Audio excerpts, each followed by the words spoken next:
We welcome you to Blues Game Day live from Winnipeg, Manitoba, Canada. Alongside Joe Vitale, I'm Darren Robert Pang here, and the vibe's a little bit different, isn't it, Joe? A disappointing loss in Montreal. The players did an excellent job of regrouping and played an outstanding game in Toronto. So what can we feed off of that and head into the year, especially on the road? And the Blues certainly did it the other night. I thought every zone was taken care of. The D zone, there was a smothering effect. They were swarming in the D zone.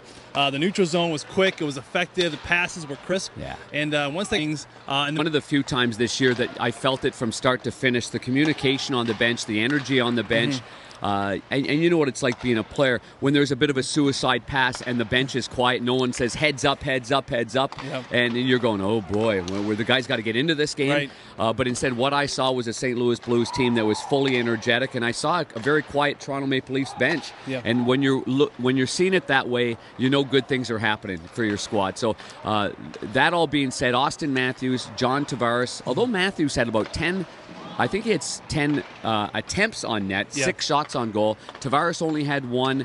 Combined, they were minus players. Those are real big positives because now we're looking at a team with Scheifele, Laine, Kyle Connor. I mean, the list does go on. They're getting as much scoring from their bottom 6 as they are from their top 6 right here in Winnipeg. Yep. So this will even be a different animal, I think, for the St. Louis Blues tonight. It certainly doesn't get any easier tonight when you look at the lineup and the matchup. In Toronto, they had their hands full with Matthews and Tavares, and I mean all the incredible scoring there. And they did a very, very nice job. The attempts were there, but the shots were low. I think we had held in the 8 shots in the first 2 periods, which is 9 after 40 minutes, which is incredible, unheard of. And I think 3 of them came on the power play right at the end of that second period. Right. And the attempts were there, but the Blues did a great job of. I looked at Joel Edmondson, for example, and just sticks in lanes. He was deflecting so many pucks up into the netting.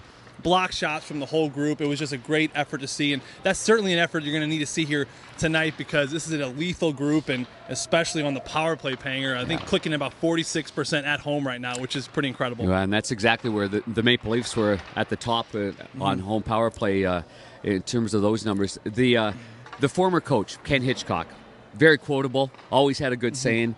I loved one of his sayings, and it was called, "We need some beef on the bun back there," and he's talking about big defensemen. Yeah. And when you just mentioned Joel Edmondson, he and Robert Bortuzzo as a pair, very, very, very solid together. Yes. And the way they fed off each other was very, very promising. Huh? It was, and I thought Petro. I'm going to throw him in there too. Absolutely, he's taken a lot of flack this year for how he's been playing. And I thought he came up, and I thought he was the leader that they needed.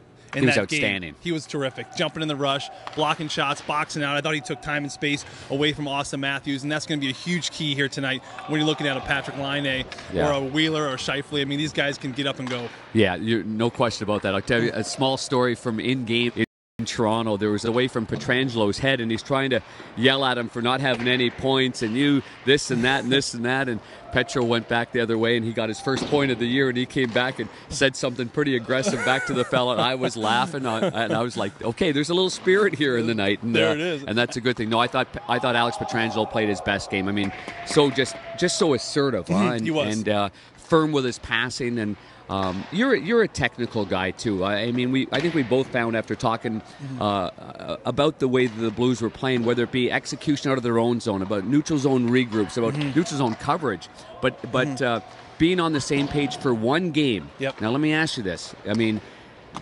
you don't forget it because it was only a game ago, but do you as a team, do you look at that and can you carry that over into the next game because of the standard that you just set? You have to. You have to carry that. You have to let that build, and that confidence, which Mike Yeo talked about a little bit after the game, is confidence builds throughout a game, and it builds game to game, and you got confidence into in the offensive zone, just completing every check. Number 91 getting in hard on the forecheck. Yeah, he sure did, didn't he? There was a bite to the game, and you looked at the game heading into it.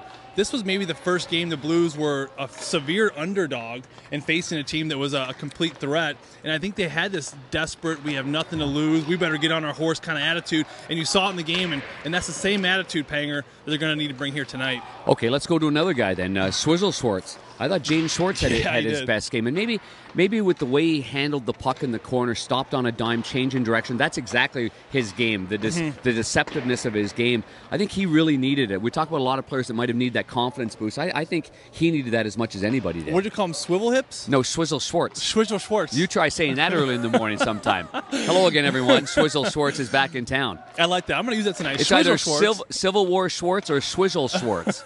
But when he's going back and forth like a water bug, yes, that's when he's Swizzle Schwartz right there. You know he's on his game when he makes that quick little cut on a dime, and he did it the other night so effectively, and Ryan O'Reilly can sure do it too. But number 17, when he's on and he's doing it, and seeing him back with number 91, that was a breath of fresh air for the Blues, and a line that was so effective last season in spurts, and those guys really went to work the other night, and they're sure going to need him here tonight because they're facing a pretty good goaltender with Hellebuck and the Jets. Well, when you go back to the only time they played each other this year, and obviously on opening night, the fans walk away and they say it's a 5-1 game. How disappointing. Shots were overwhelmingly in favor of the St. Louis Blues. It's a 1-0 game before the power play gives up a shorthanded goal. Let's go through all of that.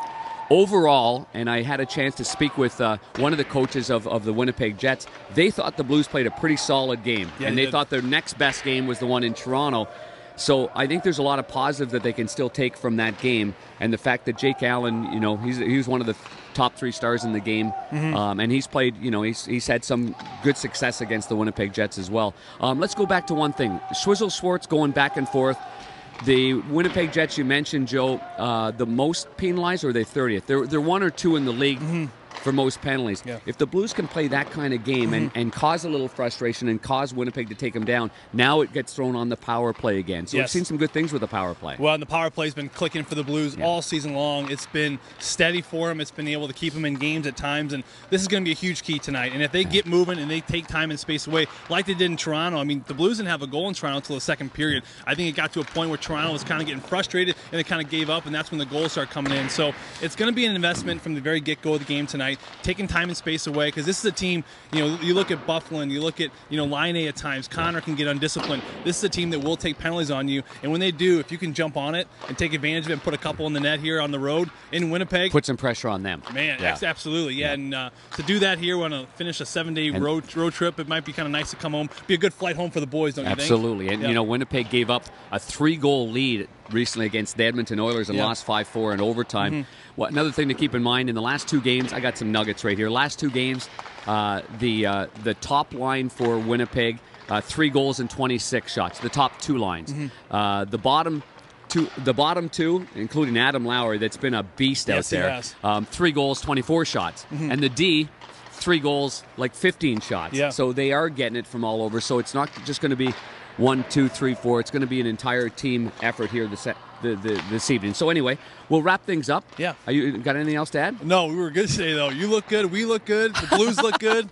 Blues the color today. You got that right, big guy. Blues the color. And it's a last game. You want to get on that flight, and you want to have a victory, because it's a homestand that's really, really important, and getting that confidence on home ice. And if you take 4 points away from this road trip, and you know that you should have had at least 1 point in Montreal, then this could be a really successful trip. Oh man, empty the tank. The boys looking at the next few days. I love that phrase, empty the tank. Empty the tank. You got 3 days off at home to recover. Nice little flight home.